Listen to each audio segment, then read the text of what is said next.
সবাই কেমন আছেন? আশা করি সবাই ভালো আছেন। অর্পিতা মান্না কিচেনে আপনাদের সবাইকে স্বাগত জানাই। আজকে দেখুন আপনাদের সাথে আবারও একটা ব্রেকফাস্টের রেসিপি নিয়ে চলে এসেছি। এই রেসিপিটা অসাধারণ খেতে হয়, আর বাচ্চা থেকে বড় সবাই এই রেসিপিটা পছন্দ করবে। বাচ্চাদের স্কুল টিফিনের জন্য এই গরমকালে আপনারা এই রেসিপিটা ইউজ করতে পারেন। খুবই হেলদি একটা রেসিপি। দেখুন আজকে ব্রেকফাস্টের রেসিপিটা বানানোর জন্য এখানে আমরা কিছুটা ফ্রেশ কড়াইশুঁটি ইউজ করেছিলাম, কিন্তু আপনারা এটা ফ্রোজেন কড়াইশুঁটিও ইউজ করতে পারেন। তো কড়াইশুঁটিগুলোকে আমরা প্রথমে ভালোভাবে ছাড়িয়ে নিয়েছি, আর এখানে এর মধ্যে অল্প একটু জল নিয়ে গ্যাসের ফ্লেমটা মিডিয়াম টু হাই ফ্লেমে রেখে এখানে একটা হোলস করা যে বাসনগুলো পাওয়া যায় সেটা কড়াইয়ের মধ্যে রেখে কড়াইশুঁটিগুলোকে আমরা কড়াইয়ের মধ্যে ঢেলে দিয়ে একটা ঢাকনা চাপা দিয়ে এটাকে কিছুক্ষণ বয়েল করার জন্য রেখে দেবো। আর এখানে দেখুন কিছুটা চিড়ে নিয়েছিলাম, সেটাকে আগের দিন রাত্রেবেলা অল্প একটু জল দিয়ে এটাকে ভিজিয়ে দিয়েছিলাম। আর এখানে একটা পেঁয়াজ ইউজ করেছিলাম, তো সেটাকে আমরা পাতলা পাতলা করে একটু কেটে নেব ছোটো ছোটো টুকরো করে। দেখুন সব পেঁয়াজগুলোকে আমরা এমনিভাবে কেটে নিয়েছি। এবার অল্প একটু ধনেপাতা কুচি করে নেবো, সেই ধনেপাতাগুলোকেও আমরা ভালোভাবে একটু ছোটো ছোটো পাতলা পাতলা করে কুচি করে নেবো। ততক্ষণে দেখুন আমাদের কড়াইশুঁটিগুলো প্রায় পুরোটাই সিদ্ধ হয়ে গেছে। তো আমরা একটু চেক করে নেবো যে ভালোভাবে সিদ্ধ হয়ে গেছে কিনা। ভালোভাবে সিদ্ধ হয়ে যাওয়ার পর এটাকে জল ছাকার তো কোনো ব্যাপার নেই, যেহেতু আমরা জলের ওপর বসিয়ে দিয়েছিলাম। তো এমনিভাবেই আমরা একটা বাটির মধ্যে ঢেলে নিয়ে এটা একটা ম্যাশারের সাহায্যে ভালোভাবে একটু ম্যাশ করে নেব। দেখুন এগুলোকে আমরা একটু ভালোভাবে ম্যাশ করে নেবো, যাতে কড়াইশুঁটির যে খোসাগুলো থাকে সেগুলো গালে না বাঁধে। আর এই যে চিড়েটাকে ভিজিয়ে রেখেছিলাম সেটা কড়াইশুঁটির উপর দিয়ে পুরো চিড়েটা আমরা এর মধ্যে দিয়ে দেবো। আর দেখুন এখানে চিড়েটাকে বেশি জল দেবেন না, তাহলে অল্প মানে মোটা চিড়ে নেওয়ার চেষ্টা করবেন, তাহলে এটা খেতে ভালো হয়। আর যে পেঁয়াজগুলো কেটে রেখেছিলাম সেই পেঁয়াজগুলো দিয়ে দেবো। আর দিয়ে দেবো যে ধনেপাতাটা কুচি করে নিয়েছিলাম সেই ধনেপাতাটা, অল্প একটু আদা দিয়ে দেবো। আর দিয়ে দেবো একটু পাতিলেবুর রস, যাতে একটু হালকা ট্যাঙ্গি ফ্লেভার আসে। আর বাচ্চাদের জন্য যেহেতু বানিয়েছিলাম এখানে গোলমরিচ ইউজ করেছিলাম। আর 1 চামচ দিয়ে দেবো জিরে গুঁড়ো, 1 চামচ দিয়ে দেবো ধনে গুঁড়ো, অল্প একটু দিয়ে দেবো গরম মশলা গুঁড়ো, স্বাদ মতো দিয়ে দেবো নুন।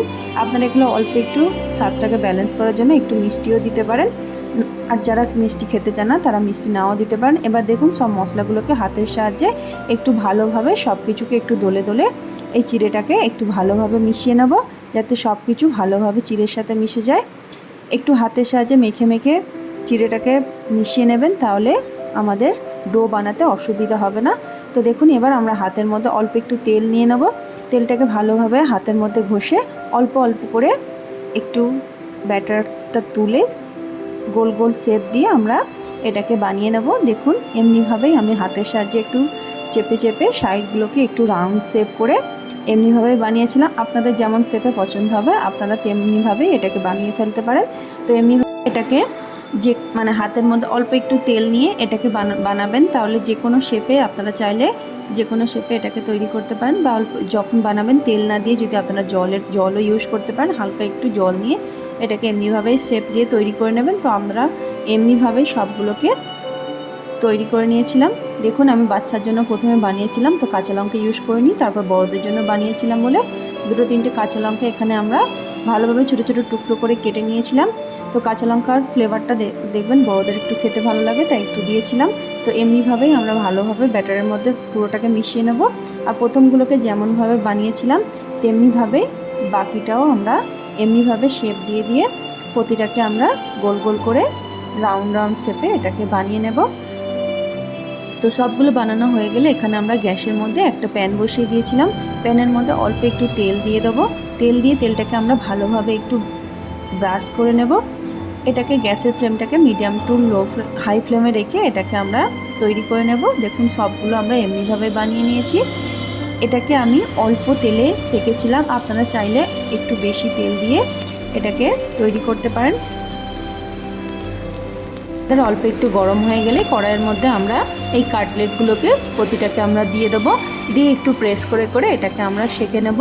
আর এখানে দেখুন কিছুক্ষণ আমাদের নিচেটা একটু সেঁকা হয়ে গেলে আমরা অল্প একটু তেল ইউজ করেছিলাম প্রথমে, আর তারপরে আমরা কিছুটা ঘি দিয়ে এটাকে সেঁকেছিলাম। ঘি দিয়ে সেঁকলে এটা খেতে খুবই টেস্টি হয় আর খেতে খুবই ভালো লাগে। তো আপনারা চাইলে ঘি দিয়ে এটাকে সেঁকে নিতে পারেন।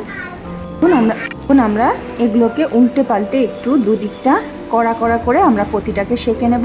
দেখুন আমাদের দুপাশটা ভালোভাবে কড়া কড়া করে সেঁকা হয়ে গেছে। এবার আমরা এগুলোকে একটা প্লেটের মধ্যে নামিয়ে নেব। দেখুন এটা খেতে অসাধারণ হয় আর কত সুন্দর দেখতে হয়েছে দেখুন। আমরা প্রতিটাকে কড়াই থেকে নামিয়ে নেব। আর এটাকে গরম গরম সার্ভ করেছিলাম, আমি একটু টমেটো কেচাপের সাথে সার্ভ করেছিলাম। আপনারা যে কোনো সস এর সাথে ইউজ করতে পারেন, খেতে অসাধারণ হয়। বাচ্চা থেকে বড় সবাই পছন্দ করবে। আর বাচ্চাদের স্কুল টিফিনের জন্য খুবই হেলদি একটা রেসিপি, অনেকক্ষণ পেটটা ভর্তি থাকে এই ব্রেকফাস্টটা খেলে। তো দেখুন, এটাকে টমেটো কেচাপের সাথে সার্ভ করলেও অসাধারণ টেস্ট লাগে। এই রেসিপিটা আপনারা অবশ্যই একবার বাড়িতে বানিয়ে ট্রাই করবেন। আর আপনাদের কেমন লাগলো আমাকে অবশ্যই জানাতে ভুলবেন না। ভালো লাগলে আমার চ্যানেলটিকে লাইক, শেয়ার, সাবস্ক্রাইব করে আমার পাশে থাকবেন।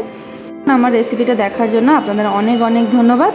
ভালো থাকবেন, সুস্থ থাকবেন। আবার দেখা হবে আপনাদের সাথে নেক্সট একটা ভিডিও নিয়ে নেক্সট ডে। এখন আপনারা এই রেসিপিটা বাড়িতে বানান আর বাড়ির ফ্যামিলি মেম্বারের সাথে বানিয়ে এনজয় করুন। বাই বাই সবাইকে।